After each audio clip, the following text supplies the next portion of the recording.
Yeah, the first time I really took an interest in sound goes all the way back to when I was about maybe 7 or 8 years old. My mother got me into piano lessons.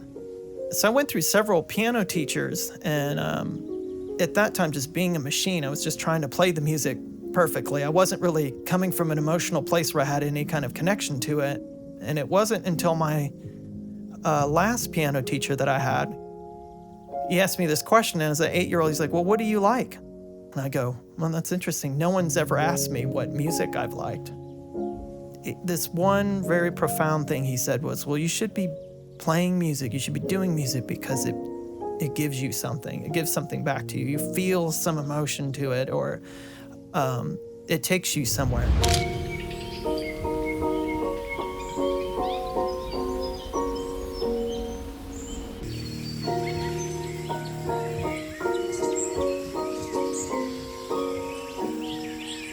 My name is Richard Devine.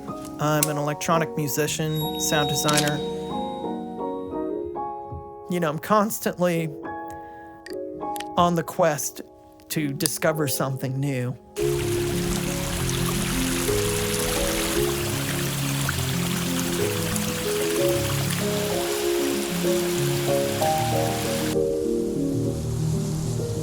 I still to this day, you know, I tell people all the time, you know, just experiment. People have always asked me, like, well, what's the craziest sound you've ever gotten? And it's some of the craziest sounds are just right in your own backyard. And it's just so much fun. You know, it's like you're going on a treasure hunt to get the coolest material that you can, and you never know what you're gonna find. When I got the NT-SF1, it just had such a natural, beautiful sound to it. I was just blown away. It's like you're instantly transported to that moment in time. You see the sound waves traveling through the air at different positions, you know, at different heights. Like, you just get so much dimensionality. I can't even begin to tell you how moving it was.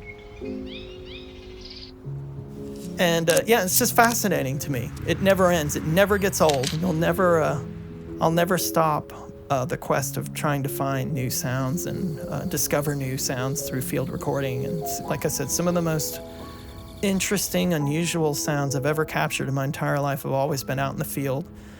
And yeah, we'll continue to do that no matter what.